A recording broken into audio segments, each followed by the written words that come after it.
Minecraft has a problem. A problem that, throughout the years, has only gotten worse and worse.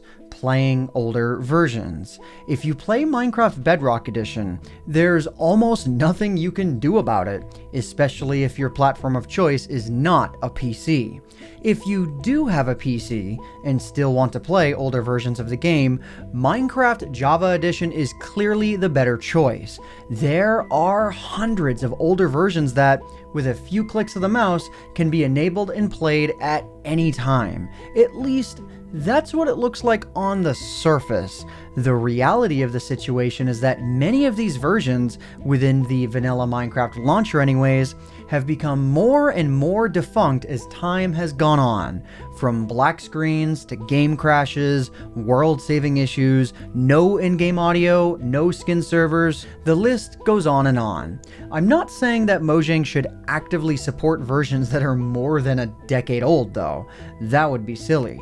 However, if they are going to provide these versions within the launcher, it would be nice if launching and loading into many of these versions didn't usually result in the game crashing repeatedly. Thankfully, there is now a fix for that, and it's called BetaCraft.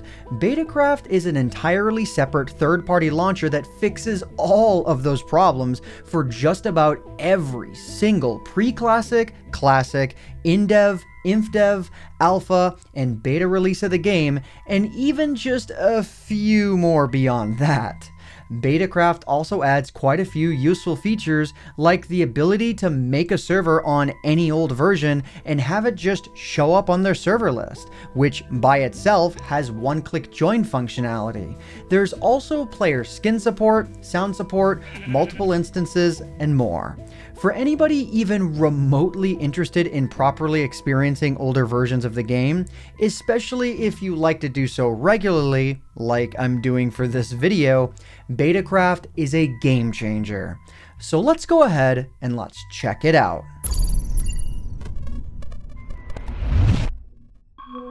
So why BetaCraft? Why use a separate launcher for just old versions of Minecraft? Why not just use the vanilla launcher or multi-MC? Honestly, the main reason I prefer BetaCraft is that it's stable. Old versions of Minecraft have a myriad of problems in modern times, many of which are quite simply not intuitive for the average person to fix on their own.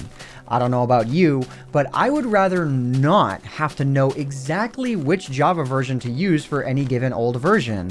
I'd rather not have to keep a list of community servers and JVM arguments that allow for skins and sounds to work again. I don't want to keep a folder of patched versions that might break again for one reason or another. I might have the technical knowledge for these things, but I would rather just not. And with BetaCraft, I don't have to. I just download it, run it, select a version to play, and go. So what else does BetaCraft do? First off, let's start with the most seemingly obvious feature, the version selector. As I noted before, each and every version of Minecraft on this list, aka absolutely every version up until release 1.5, just works properly. But it's more than that. Almost every old version of Minecraft that doesn't support its window being resized just does support it now. Almost every pre-alpha version that had its world-saving feature broken over time is fixed now. The dreaded black screen of death that just happens when loading a world, yeah, that's fixed too. It's not just that the launcher has all of these versions, but they actually work. On top of that, the vanilla Minecraft launcher only has 10 pre-alpha versions. BetaCraft has 80 of them, thanks to the archival efforts of groups like OmniArchive. Once you load into any version that used to have either player skins or in-game sounds, but no longer do with the vanilla launcher, yeah, those all work again as well. So it's clear that BetaCraft is one of, if not the best option for playing older versions offline. But what about online? If you want to just up and join a server on any given version, all you need to do is click on the server that you want to join within the BetaCraft launchers list, assuming that it's actually online, and you're in. It's really that easy. If you want to host a server and have it appear on this list, BetaCraft does provide the information necessary to make that happen, but it does require some decent knowledge of how to run a server of your very own in the first place. Still though, the option is there for those who want it. This list is especially useful for anybody wanting to create or join a classic Minecraft server, since those versions have no multiplayer button at all in game. But even if you don't want to join a server that's specifically on this list, you can still just launch up these versions and a window will pop up asking you if there is a server IP address that you would like to join, so long as the version you're joining with is the same one that the server is also running.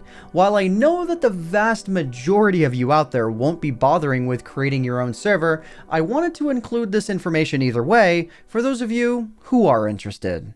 Rounding off this video are a few more little features. First off, while this launcher does have a few included mods, mod support really isn't this launcher's strong suit, nor is it its primary function. But its last feature is one of my personal favorites, albeit a small one, the add-ons list. Within this list are 7 different options that work for varying versions of the game, only 2 of which I really use on a day-to-day basis. Offline DAT saving, which allows for me to save classic worlds as a file on disk, and the game mode switcher, which allows for me to swap to and from creative mode in versions of Minecraft between classic 0.28 through late stage InfDev. As someone who makes Minecraft videos for a living, anything that reduces the amount of time that I have to spend manually messing around with level data files is honestly something that I can really get behind. So that's BetaCraft.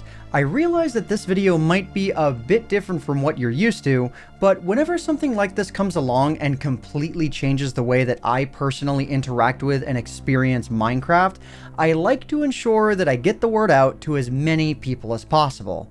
If you'd like to support the project, I've included some links within the description down below for you to check out. Among them are links to my own Discord server, which is unrelated to the project, the BetaCraft Discord server, and as well, a link to donate to the BetaCraft project if you like what they're doing.